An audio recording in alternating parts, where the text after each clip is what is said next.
On the bulletin, let's take you across to the parliament because we expect a lot happening today later on in the day. But what's already happened is that the TMC MPs have already started protesting before the Lok Sabha reconvenes. This is happening right outside the parliament, right inside the parliament complex under the Gandhi statue. This over Sudeep Bandyopadhyay's arrest in the Sharada Chit Fund scam. Remember, 2 MPs of the TMC have been arrested by the CBI for the Sharada Chit Fund scam, and they are calling this detention illegal. So there you have it. The topmost leaders and MPs of TMC have arrived there. They are protesting against the government there, where they are saying that they've used the CBI to score political brownie points. Well, Priya Sehgal, who's joining us, our senior executive editor. Priya, we did expect this, isn't it? After demonetization, the one thing which had miffed the TMC massively were the arrest of its 2 MPs. Exactly, and they've been alleging that one reason for this arrest was, of course, because Mamata Banerjee has been raising demonetization so strongly. So that was what the TMC MPs were citing off the record, claiming political vendetta. And Meghna, as you know, they've also been missing from the budget. When the budget was presented again, they cited Saraswati Puja as a pretext, as the reason for being absent in Parliament. But basically, TMC MPs are pretty miffed with the government, and this was one way of showing their vote of no confidence in the government, this budget, demonetization, etc. In fact, Polomi Saha, our correspondent, is also joining us with more on this. Well, Polomi, these protests that we can see outside the Parliament, do we expect these to continue on the floor of the House as well? After all, we expect a very significant clarification today to come out from the Finance Minister on demonetization. That's right. It remains to be seen how the Prime Minister, of course, how the TMC, of course, responds to that statement that Arun Jaitley is expected to make on the floor of the House on the reasons for showing such urgency in bringing in the ordinance in relation to the demonetization of old 1,000 rupees and 500 rupee notes. Yesterday, of course, if you remember, Derek O'Brien, when speaking on the floor of the House in the motion of thanks towards the President's address, made a very fiery speech as well, attacking the government, attacking the Prime Minister. Today, of course, they're protesting inside the Parliament premises outside the Gandhi statue, and it's expected that they will be, of course, raising their voice as well at the time that the Finance Minister makes that statement and lays those papers on the floor of the Lok Sabha as well, vis-a-vis demonetization and the ordinance brought in with that regard.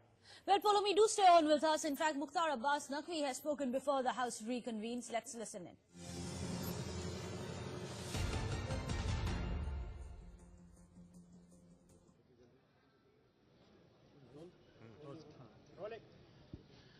BJP की तरफ से कहा गया है सभी सांसदों को उपस्थित रहने के लिए।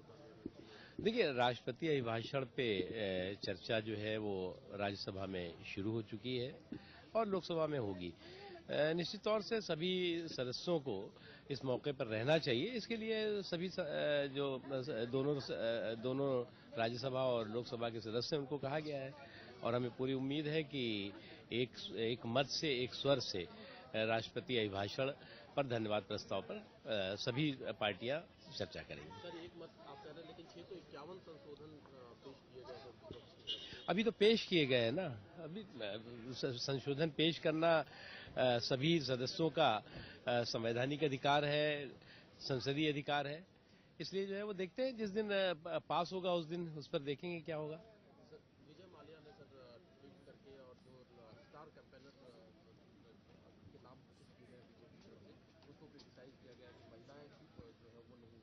किसने?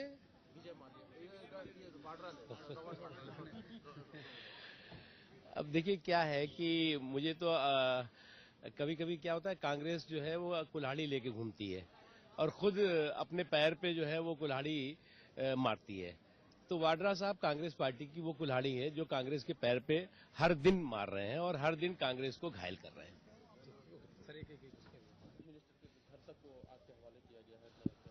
हमें विश्वास है कि जल्द ही वहां पर शांति बहाल हो जाएगी, क्योंकि जिस तीव्र गति से विकास कार्यों को आगे बढ़ाने का प्रयास किया गया है वर्तमान सरकार के द्वारा और प्रधानमंत्री मोदी जी के नेतृत्व में, उन विकास कार्यों में निश्चय ही इस प्रकार की यदि हिंसा होती है या शांति भंग होती है तो उसमें खलल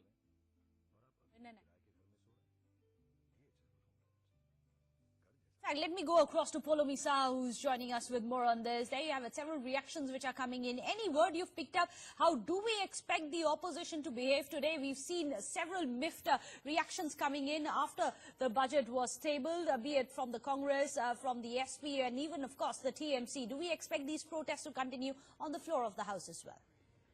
Trinamool Congress is definitely in a mood of non-cooperation as far as the government of India is concerned. They, of course, were not present at the time that the budget was presented in the Lok Sabha and then tabled in the Rajya Sabha as well. They've only joined proceedings since yesterday, after the budget, of course, was presented day before yesterday. So they definitely are not going to cooperate with the government. They've been raising their voices on both floors of the houses. And today as well, when the finance minister is, of course, likely to make that statement, followed by that motion of thanks for the president's address as well.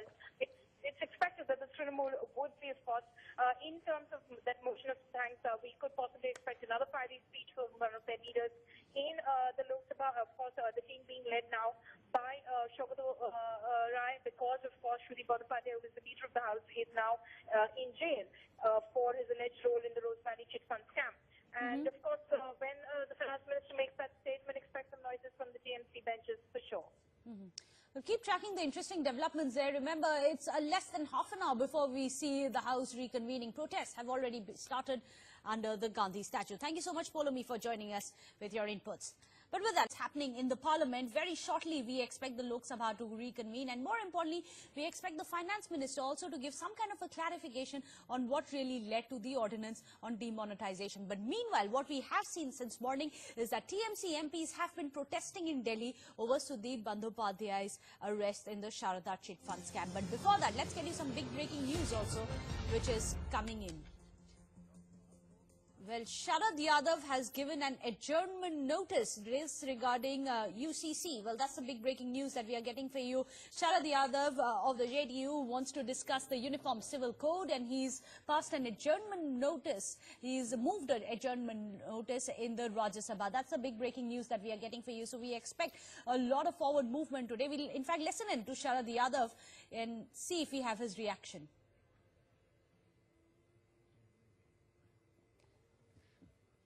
Well, this is a big story that has started developing now. Remember, all of this right ahead of the very crucial polls which are around the corner. One of them, of course, is going to be Uttar Pradesh, which has got a sizable Muslim population as well. Something like a UCC being stirred up again may just become one big political talking point today. Sharad Yadav of the JDU has moved an adjournment motion. He wants Uniform Civil Code to be discussed by the parliamentarians. He's moved this adjournment motion in the Rajya Sabha. Remember, there has been a huge debate in our entire country, and the entire nation has been split in two. In fact, let's go across to Madhav Das Gopalakrishnan, who's joining us, a senior editor, with more details on this. Sharad Yadav has given a notice in Rajya Sabha, Madhav. So do we expect our parliamentarians to be discussing UCC, which has already been a huge debate in our country? Well, absolutely. In fact, Uniform Civil Code is, of course, now going to perhaps be discussed in the House if the chair does accept the notice that Sharad Yadav has given. Now, that is, of course, entirely up to the discretion of the deputy chairperson or the chairperson, whoever may be in the chair at that point of time, and therefore we will have to see what kind of ruling really comes out. Clearly, of course, Uniform Civil Code is an extremely sensitive political issue, not just for the JDU, which Sharad Yadav represents, but also for a number of political parties in the opposition which have raised opposition to the manner in which the government is going about it. Of course, the government has said that this is a necessary reform as far as the country is concerned, not just from the point of view of women who are discriminated against in the name of religion, but also the fact that the Uniform Civil Code is something that is enshrined in the Constitution in the directive principles of state policy. And that's why the government is pushing ahead and wants to ensure that the Uniform Civil Code comes into practice. It has, of course, followed procedure, as the government has said. It has referred the matter to the Law Commission, which is seized of the matter, has taken comments from various states. But Sharad Yadav's giving a notice is significant for another reason, because it is in fact the Bihar state government led by Nitish Kumar which has refused to in fact reply to this particular notice given by the Law Commission in the past as well. So there is certainly some amount of political positioning. There is a political history to really what is happening and a context, which is why we are seeing the JDU give a notice in the upper house of Parliament on the very controversial issue of Uniform Civil Code. Absolutely, considering JDU does have a sizable minority vote-based bank as well. But Madhav, another big question that is going to be rising today is the clarifications that we expect to come in from the Finance Minister Arun Jaitley regarding demonetization. Do we expect some clear-cut answers? After all, one of the biggest criticisms of the budget was that there was barely any mention of what really was the outcome of demonetization. Do we expect some of those questions to be answered today? Well, clearly, of course, when the finance minister is in the House, it is, of course, going to be seen as to what kind of questions really, or what kind of session really takes place as far as the government is concerned. Because you must remember, ultimately, when it comes to Parliament, when it comes to question hour, these are all areas there where, in fact, it is for the government to decide on a number of those questions. Of course, through the session, they would have to answer all the questions that members of Parliament put across. But clearly, one will have to see what context the finance minister's statements, if at all, do take place, and also coming so soon after the budget. We must remember the core discussion on the budget is something that is expected through the course of the next week. The current discussion that is going on the President's address. So clearly, all these finer points are expected to be discussed through the course of the session, if not today itself, Meghna.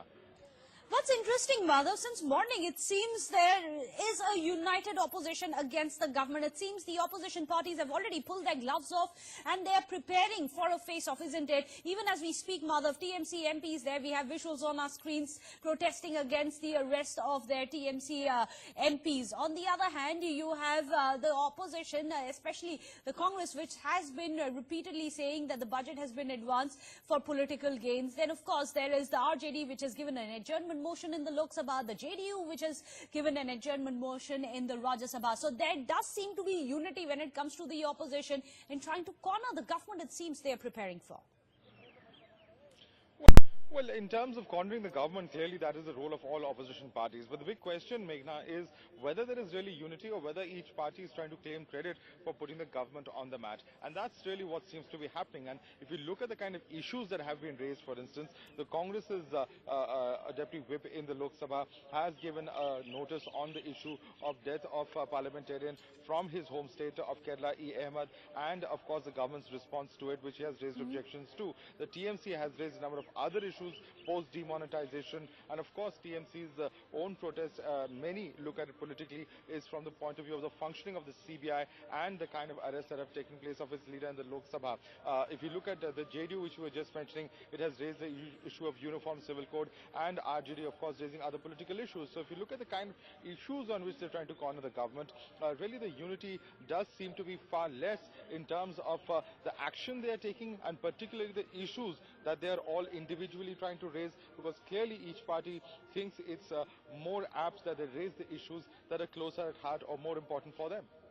And how much of this is going to have an impact on the upcoming polls? Of course, they may not be discussing these states specifically, but when you discuss UCC, for example, it is going to have a huge bearing on the UP polls as well. So all of this, the states which are going in for polls are going to be watching very carefully, isn't it? And the parliamentarians are going to be playing to that gallery. Well, absolutely. There's no doubt about the fact that with this kind of positioning, clearly all political parties are only trying to make their own positions clear vis-a-vis the central government, and therefore it is going to be something that could at some point of time be reflected as far as poll campaigns is concerned. Because you must remember, at the end of the day, the parliament is a place where it's not just a place for legislation or debate and discussion, but it's also a place where political positions of various parties do become very clear. And as you rightly mentioned, it is, of course, quite likely that with parties raising issues such as Uniform Civil Code, all of these references could be made through the course of the campaign in a bid to position themselves vis-a-vis a particular ideology or vis-a-vis the centre and the opposition parties. So all of these aspects are certainly very significant politically, as you mentioned, and of course if they are raised, if they are discussed, could certainly have a bearing as far as the central government is concerned. So interesting developments there. Of course, RJD is going to be, has already moved, as Mother was telling us, a notice in the Lok Sabha over the video, remember, which was made by the BSF Constable Tej Bahadur. So several issues are being raised by each and every party in an order to try and put the government in the mat. Madhav, of course, will be tracking all the latest coming in from the Parliament, but for the time